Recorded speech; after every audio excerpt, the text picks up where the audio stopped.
Hey guys, this is EckhartsLadder. Hello and welcome to a Halo lore video. For those not in the loop, I am on vacation right now, so this is a video that might be better just listened to, because there's not going to be any serious graphics on the screen, or anything like that. Anyway, I was doing some research for another video, and I found something really interesting. A datapad from Halo Reach, which I had seen before, but hadn't realized actually gives us a way to quite reasonably estimate how many ships humanity had at the beginning of the Human Covenant War, or at least in 2526, and it's written from the perspective of the Assembly, which is sort of a group of human AI working together for the betterment of humanity, sort of from the shadows, and they only really appeared in the Reach datapads. Anyway, Datapad 10 takes place after the Covenant attack on Biko, and the AI are evaluating the Covenant's ability to glass an entire world. Now, ultimately,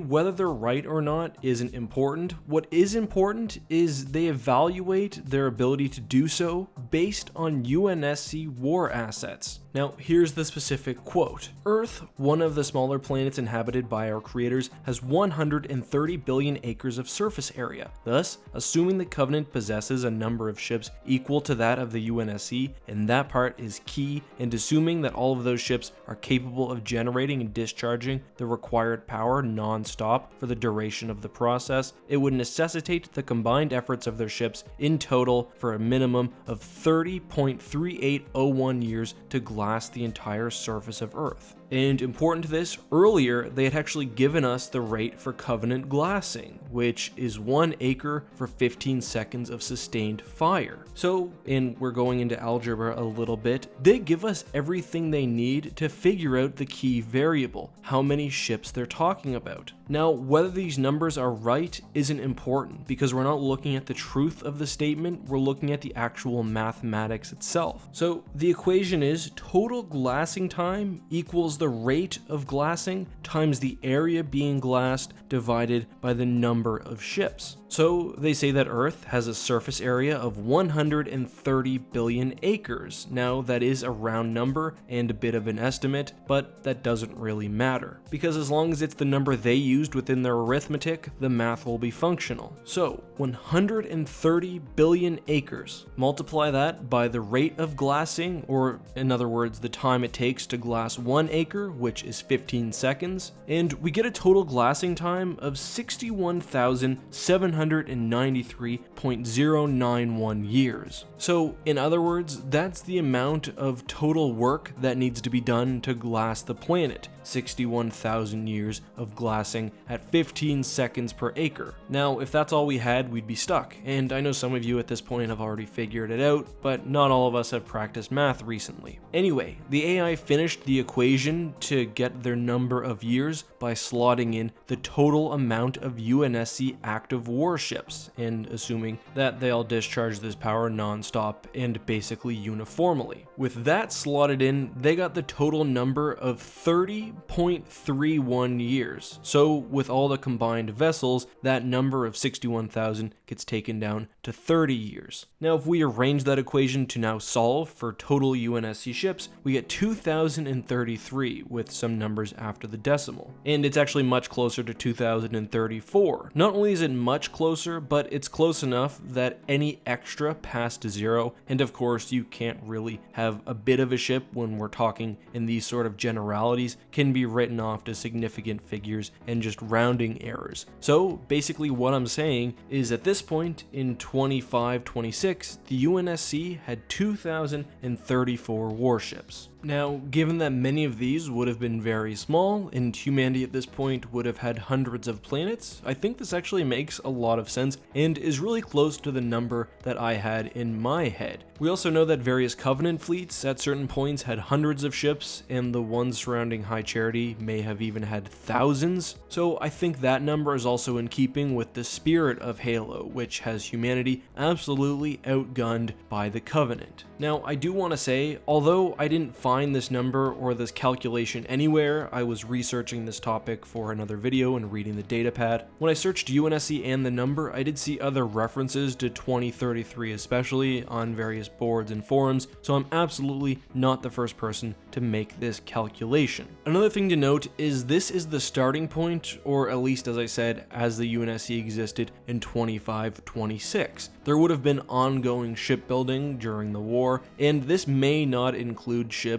not under the control of the UNSC, for example, that the various INI factions would have used, and those could have been later procured. Regardless, I always get the feeling when I play Halo 2 and Halo 3 that at that point in the timeline, humanity has maybe a few dozen vessels left, which would put total UNSC ship losses in the multiple thousands, which again, I think makes sense. But of course, that's just my opinion. What do you think? Let me know all of that and more down in the comments. Also, did I make some mistake with my math? Did you come to a different number? This may not be specifics, but in my opinion, it is pretty close to a ballpark, and in the future, I'll probably talk about the UNSC having a couple thousand vessels at the height of their power before the war. Anyway, until next time, guys, this has been EckhartsLadder. Just a reminder that I'm recording this from far, far in the past, and that right now I am on vacation. You might not see me bumming around in the comments as I usually do, probably no stream tonight, and I'm probably not active on social media, but I miss talking to you guys, and I'll be here very soon. Until then, this has been EckhartsLadder. As always, may the Force be with you.